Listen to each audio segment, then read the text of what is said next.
Merry Christmas and welcome to the Legendary Green Team podcast, where we like to talk about speculative fiction and stuff. And today, I am joined today with Little Red Book, long time no see, to talk about a modern Christmas classic, Elf, directed by Jon Favreau, starring Will Ferrell, James Caan, Zoe Deschanel.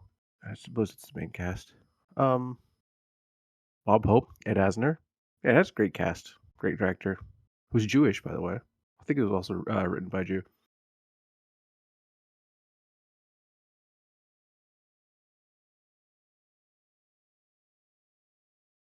Mm. Um, why did we decide to do this? You're kidding! You'd never seen Elf? Wow. Wow, we gotta wow, this is gonna be fun to talk about then. Yeah, every year we like to do a Christmas-themed episode if we can, or even just a winter thing. I think last year we did Wintersmith, right, by Terry Pratchett. Year before we did Christmas Carol. This year is Elf. So, shall I do a recap? Okay. Elf is about a human, Will Ferrell, Buddy, whose real name isn't Buddy, probably, raised by Santa and the elves in the North Pole. He grows up feeling out of place, and one day he finds out that he's a human and not an elf. So he goes to Santa, and Santa sends him to New York City to find his father, who's on the naughty list. Gasp. Uh, Along the way, the people around Buddy, especially his father, learns the true meaning of Christmas. Am I missing anything important? Oh, he falls in love with Zoe Deschanel's Jovi character. She's great. This movie is actually what made me fall in love with Zoe Deschanel. Beautiful, valid as an actress.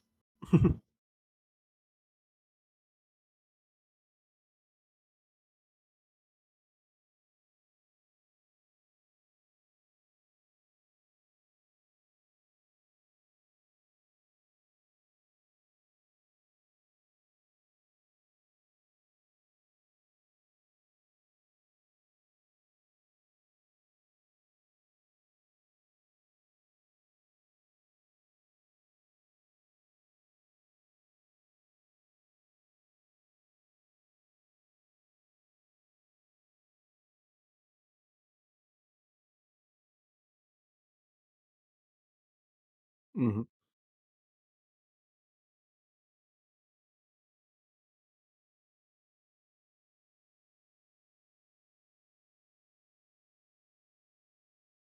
So earlier you said it was generic. I want to talk about that. uh, because in many ways, almost all Christmas movies are generic, and the ones that really stand out are not generic, because most of them go over the same themes at the end of the story. It's just a happy, feel good, shallow, uh, pat yourself on the back because you're a good person Christmas movie. And Elf is the same way. Any thoughts about that?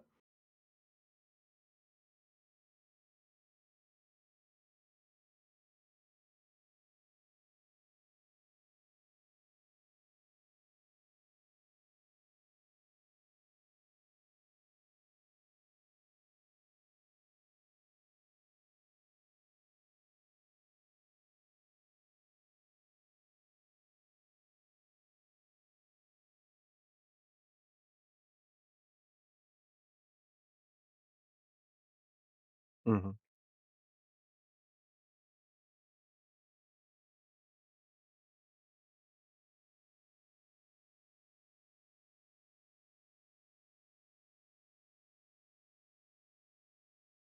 I think that's why Love Actually is, so popular because it isn't just a straight exploration of romantic love, it's a complicated mess of all different types of love, including heartbreak, and it's also not afraid to just get dark, which is why I think it's popular. Uh, you said that's what we enjoy to watch are just movies, and I agree. Um, I watch schlocky Christmas crap every year, but when it comes to my favorite movies, it's almost never those movies, like The Apartment or, Merry Christmas, Mr. Lawrence. Uh, Man, my brain is not working right now.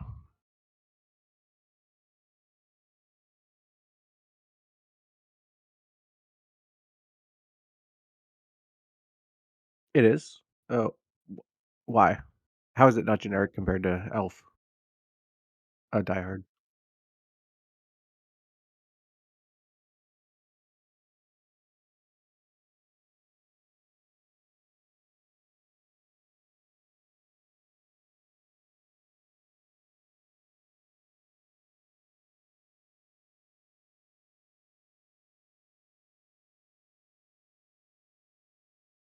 Mhm.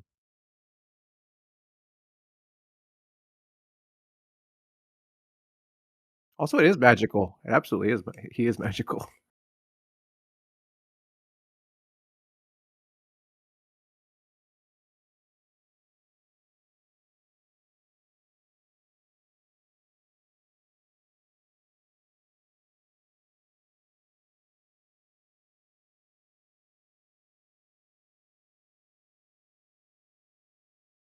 I know what you're saying, I don't think I disagree I don't think I agree, though. Um, you think like Hallmark and Netflix. Okay, yeah, that's fair. I just think, when it comes to any Christmas movie, it's basically, um, somebody's missing something in their life, they find that, meaning somewhere in Christmas, and then the movie is about finding the true meaning of Christmas. What the true meaning of Christmas actually means changes on every single movie. For Charlie Brown, it's Jesus. For Walter Hobbs, it's his family. For Scrooge, it's other people. um, yeah, it's usually other people. I think maybe if you want to go into broad strokes, it's usually other people. Except for It's a Wonderful Life, where it's basically I'm important too.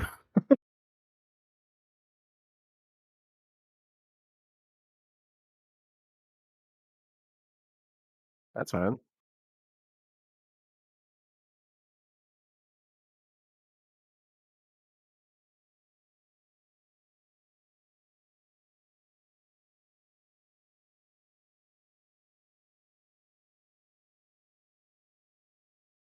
I don't know. I think if you ask Scrooge, he wouldn't say he needed anything.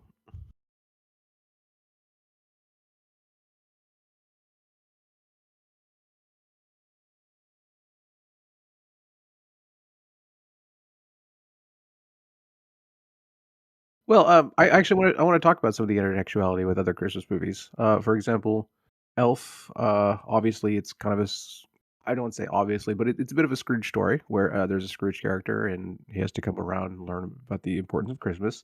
But it also plays with the Rankin Bass Christmas animated canon movies, where when we're in the North Pole, it just looks like the North Pole might have looked if it were made by Rankin Bass 10 years ago, and they have talking animals who kind of look like the Rankin Bass talking animals.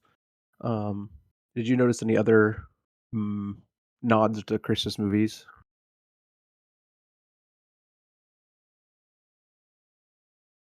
Hmm. Miracle on 34th Street. That was what I was going to say next, actually.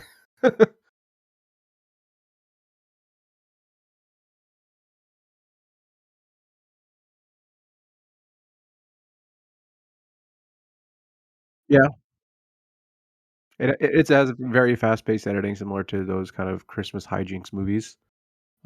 I was going to say Home Alone, in that the second Home Alone, it takes place in New York City, and it has a lot of funny visual gags similar to that. Uh, I could agree with that, yeah. I think Christmas movies are always playing off each other because, let's be honest, the genre is a little stale. Um, I love Christmas movies. I watch way too many. I'm sure our listeners in the Discord know that at least. Um, I love the schlock, but yeah, when it comes to like genuine quality, it's hard to find.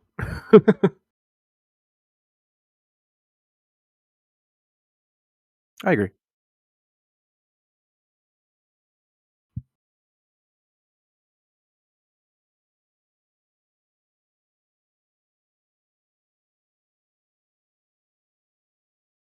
I also watched a recent movie, starring Will Ferrell in a Christmas movie, Spirited, and that movie is the worst adaptation of A Christmas Carol I think I've ever seen. Uh, with the one with, Bill Murray? Yeah, it's good. I mean, it's, middle of the pack. I think it's vastly overrated. Um, I'm not gonna make that argument. I'm not gonna make that argument. It takes place on Christmas movie about a man trying to find the true meaning of Christmas, and the true meaning of Christmas in Die Hard is his family. Um, Very similar to, Home Alone, actually.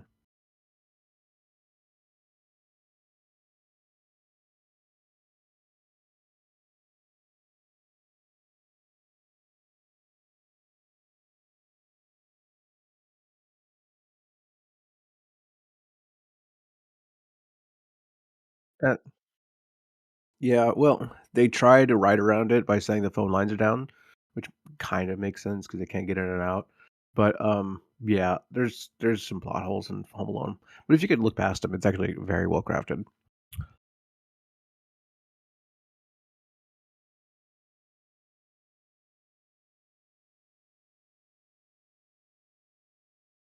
Mhm.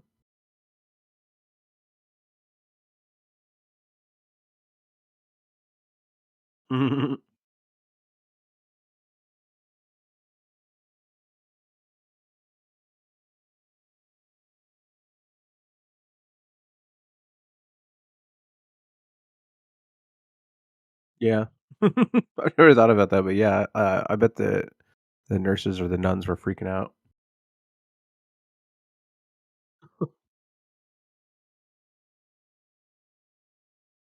Well, maybe if you wanna bog down the movie with useless details. I wouldn't be surprised if there was an, extra scene, but it was cut for, obvious reasons.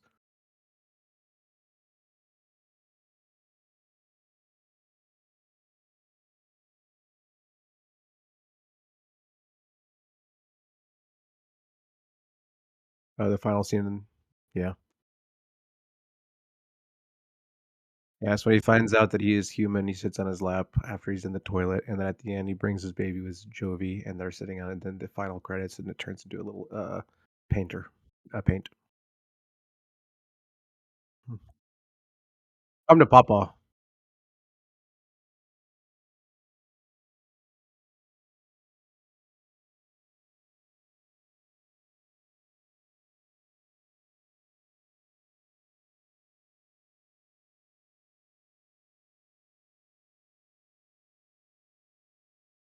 Yeah.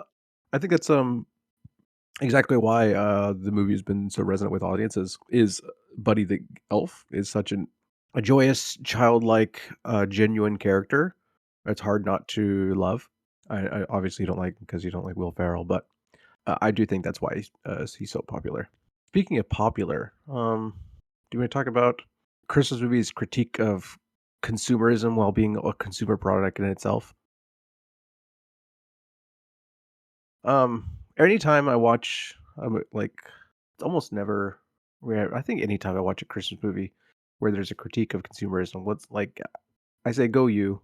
Consumerism needs to be critiqued, and the consumerism of Christmas is out of hand and it's destructive and it's generally a bad thing. Although I also rely on it myself. I buy Christmas decorations every year. I buy Christmas themed whatever. I watch Christmas movies. I understand that I'm also part of the problem. But whenever I watch a movie that's a critique of consumerism, I have to roll my eyes because it's also usually a consumer product in itself. And sometimes it exists to sell things like Elf. Like there are Buddy the Elf books and Buddy the Elf toys and Buddy the Elf um I don't know, other products. I can't think of it right now, but I'm sure they exist. I don't know, do you have any thoughts?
Okay, I hear what you're saying, and I agree with all of it, except, where I think you're equating consumerism with a gift, receiving and, giving. They're not the same thing. And furthermore, the rampant consumerism associated with Christmas, does not have to happen because of a gifting and receiving. It's a natural progression of it, but, yeah, it's not the same thing.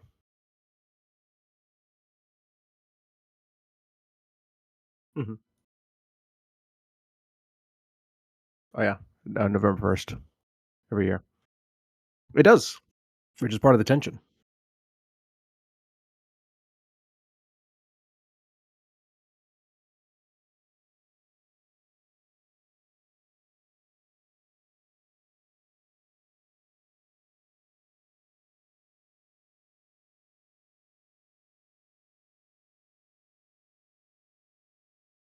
Not if you need them.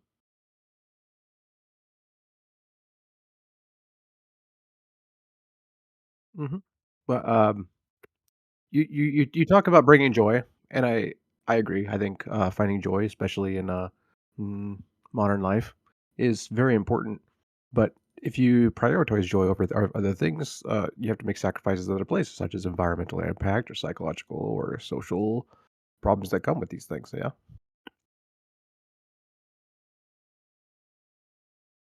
Well, obviously, it's more complicated. That's why I brought it up. Let's see. How about, the nature of feel-good art? You have any thoughts about that? Well, there's a very, very large market for, what I've said is just crappy Christmas movies. Not that, I don't think Elf is crappy, I think it's above average.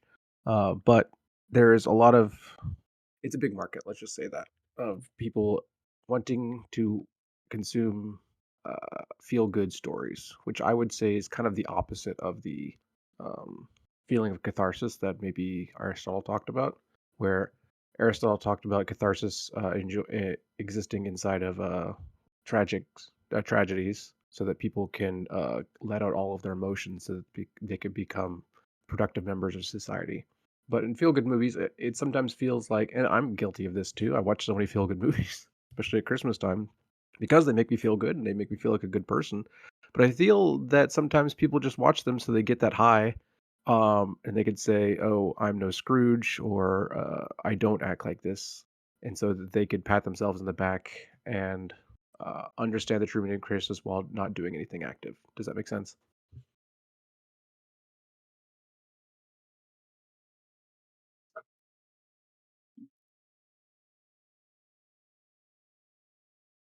I'm not talking about the story. I'm talking about the artifacts on the audience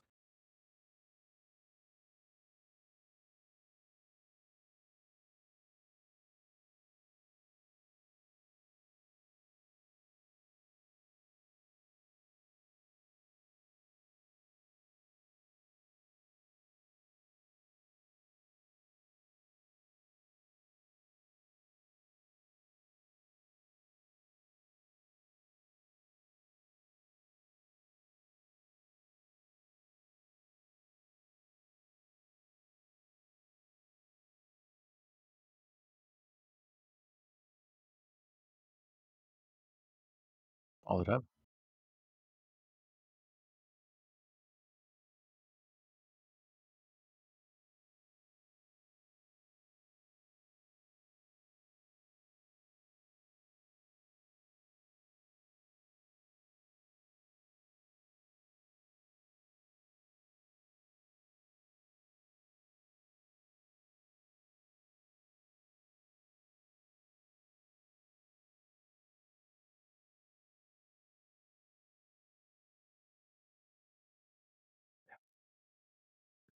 Yeah, but I think you're also misunderstanding my position.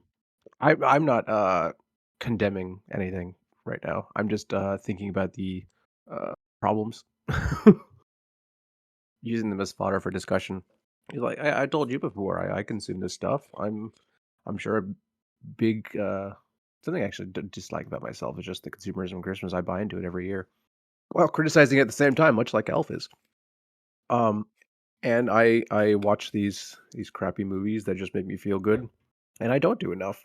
I do some, but I don't do enough, and I That's why I bring it up though, because I feel sometimes that by, uh, consuming art that just makes me feel good about myself, I'm less likely to do something about my life or to help other people. Yes.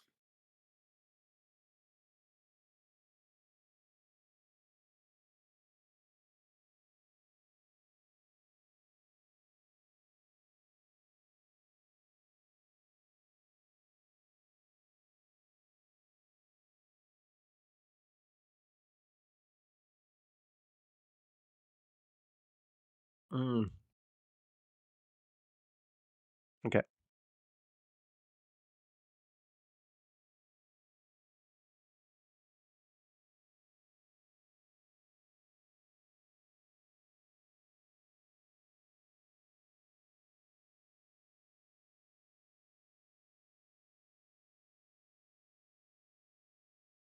Um, it is a little creepy and weird. I think it's just a setup for a joke, but it's funny, and we got, a duet, and she's a good singer. Yeah, he's good. No, he's decent. Actually, the other Christmas movie that I was critiquing with him in it is Spirited with Ryan Reynolds. It's garbage. It's a garbage movie. Don't watch it. It's an adaptation of A Christmas Carol. It's so bad. It's a musical. The music's not very good. I hate that movie so much.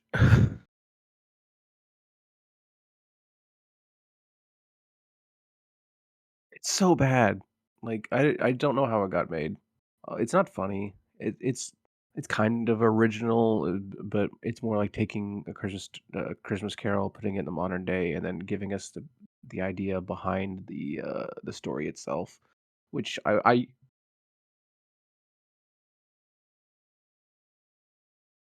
well, it's just it's a kind of interesting idea. It's like something we've seen before. It's maybe like, I suppose, like The Good Place mixed with, Christmas Carol, but, like, that's comparing 2 good things that made, like, a crappy movie. It's just the execution's just really not there. All of it hmm. Sorry, I just wanna rant about this movie.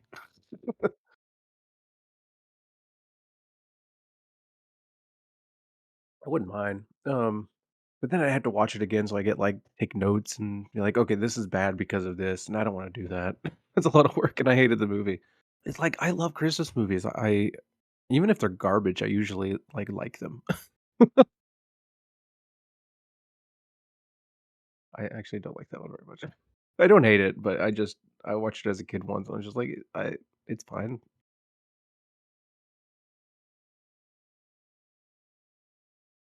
Wow. Um, the Scrooge animated movie by Netflix is not bad. It's not terrible, but it takes a lot of swings, and it misses sums, but some creative choices are actually really interesting and new, and I liked that. But it's hard to like recommend it to people because it's also not great. Did you watch The Holdovers? That's a really good Christmas movie, like really, really good, and it's not just a feel good kitschy crap either.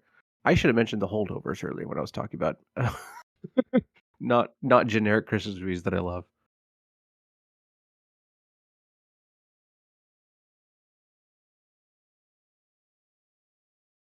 I'd say I'd say almost 90% of the schlock that they put out is like, directly influenced by Christmas Carol.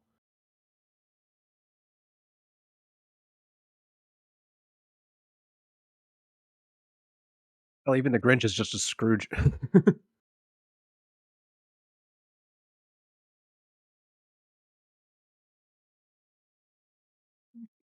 I actually haven't seen that. I was thinking about watching it soon. I watched the animated Grinch, like 2 days ago. It's fine. It's inoffensive. Got some interesting idea. I think I feel similar about it as I do the animated Scrooge musical that I was just talking about. It's got some interesting ideas, but it's hard to recommend. But I don't like whoever voiced Scrooge. He sounds like Benedict Cumberbatch imitating, Heath Ledger's Joker.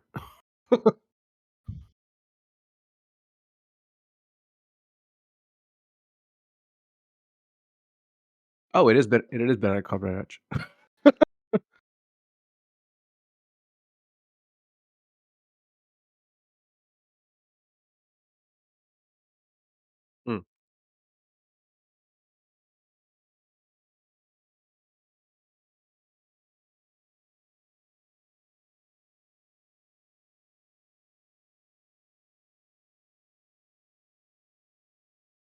Oh, interesting. I do like that scene. What I part of what I really like about Elf is, like I said, I mentioned his magnetic nature before, Buddy. Even though he could be very very annoying, I'm sure, as we understand through Walter. But at the same time, he's so genuine and nice that he gathers people around him, and we see that at the end of the movie when they're singing and all the people that he touched throughout the city, even his crappy boss, and how they're he what's that? The best way to spread Christmas cheer, and he's the best elf because nobody understands Christmas better than him or something like that. It's just very I actually found that quite touching. He's more of an elf than anybody.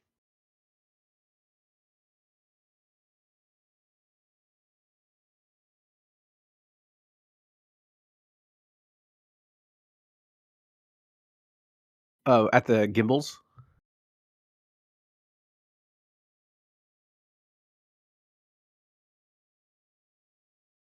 he never yelled once. He was always very kind to Buddy. Yes, he was. He was incredibly nice. He was always very soft spoken with Buddy and telling him he was doing fine, and he was trying to lift up his spirits when Buddy was down. The only, I suppose, slightly negative thing that he had to say is when he was talking with one of his coworkers about uh, Buddy not being an elf and how it's hurting his production. He was never. You talking about the guy with the beard and the glasses? That guy was not does not mean. Who are you talking about?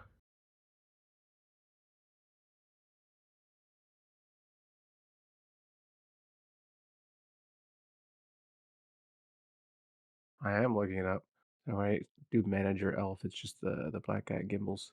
Who that guy? When I was working in high school, I worked at a Pizza Hut. My boss was this guy, and when I was watching Elf for the first time, my sister, who also worked there together with me, she said, "Oh my god, he's our old manager." I said, I can't not see it. Like they look nothing alike, except for they're both very round, but like they act so similar, and I'm so glad I'm not that job anymore.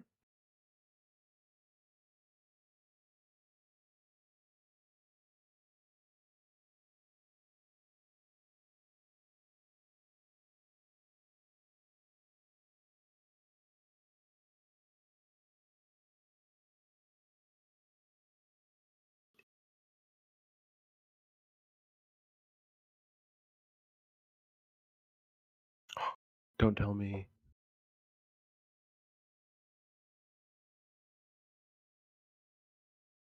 You chewed it? Okay, okay. I think that's a lot of where the humor in the movie comes from too. It's, his naivety, just taking flyers from people, the lingerie gift for his father, uh, picking gum off the bottom of the thing, world's best cup of coffee.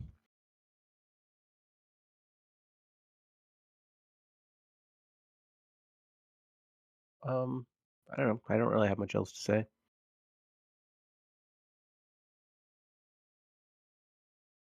I never failed to oh, I never failed to watch, Muppets Christmas Carol or, It's a Wonderful Life. I've been watching Muppets Christmas Carol for about 15 years, and It's a Wonderful Life probably every year of my life.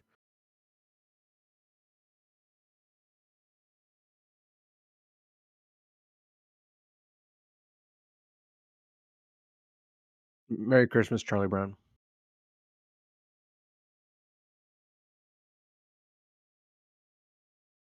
I've seen that probably 30 times as well.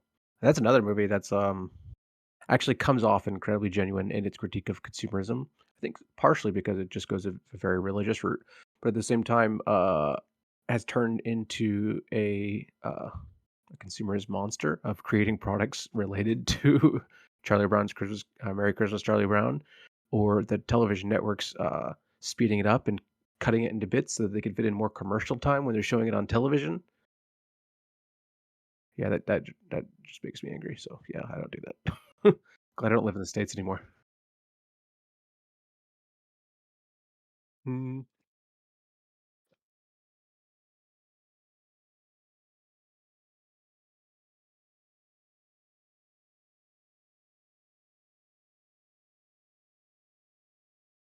it's it's a speech.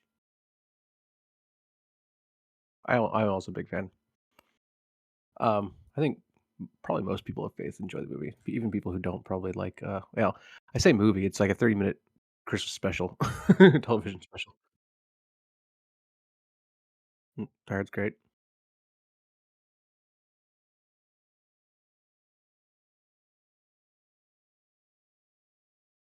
I watched Klaus a few times. It makes me cry. Like Klaus is just such a. It makes me cry, and the music's good sometimes. But at the same time, like there are certain scenes I'm just like, oh, I'm rolling my eyes. Or just some things that are not fitting tonally.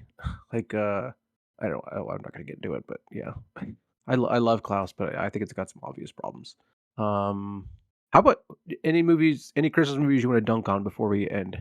You already mentioned Jim Carrey's Grinch.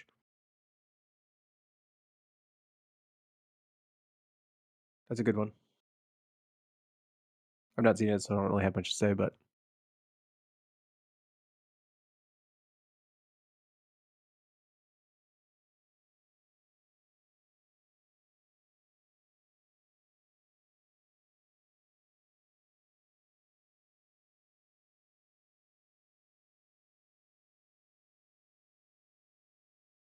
hmm, it is weird.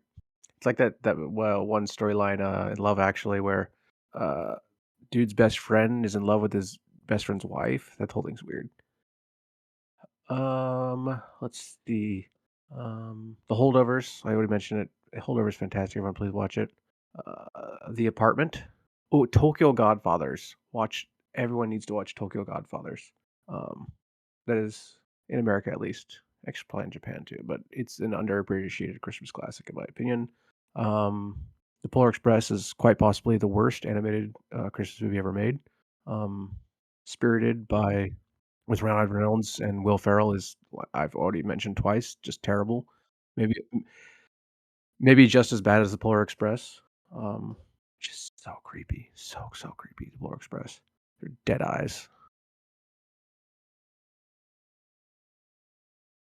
Tokyo Godfathers. It's kind of a made by the semi-famous director Satoshi Kon, who died in a car accident. I think 10 years ago or something. It's just about three homeless people finding a baby and then trying to reunite with its parents. Kind of like Three Godfathers with John Wayne, which is not actually very good. Directed by John Ford, who's usually a pretty good director. It's just really heavy-handed and ham-fisted. And John Wayne's just as annoying as John Wayne always is.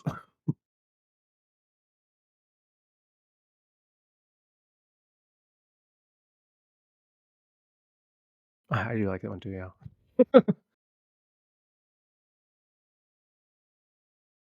Yes, it's anime. It's also kind of like We're No Angels with Humphrey Bogart.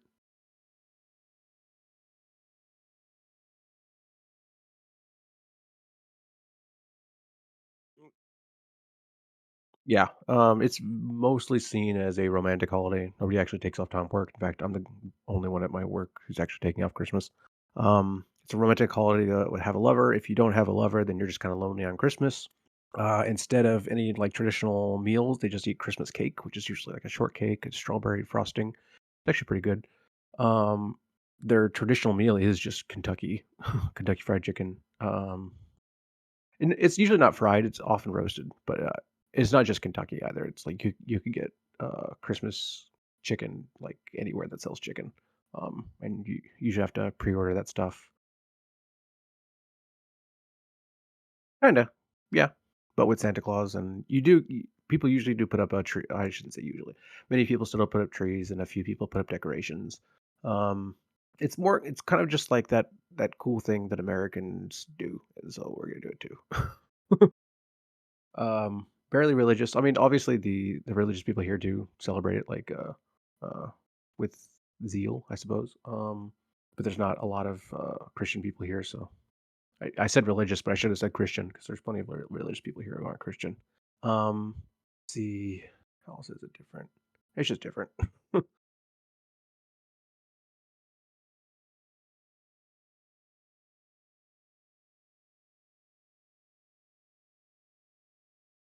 What should we do next year? Yeah, this is a bit last minute, and we kinda ran out of time. We're Christmas is in 4 days, and we're recording on the 21st, so Um, well, I have some questions for our audience, and I hope that they actually listen and engage. Uh, well, I just some of the points that are brought up. Do you think that movies, and Christmas movies in particular, can actually uh, critique consumerism effectively while also being products of that? Um, have you ever been inspired to change from watching a feel-good Christmas movie? And do you think it can actually make any change in individuals or society? And is it enough for movies just to make you feel good, or should it strive to do more? Please join us in the comments. Uh, don't overthink it. So that has been me, a Huron fan, and Little Red Book, talking about mostly just Christmas movies in general, while also bringing up Elf. Thank you for listening. Thank you, Craig. Thank you, Jingle Punks. Merry Christmas, Happy Holidays. If you don't celebrate, Merry whatever. Happy New Year. I know everybody has a new year coming up, so thanks for listening. Bye.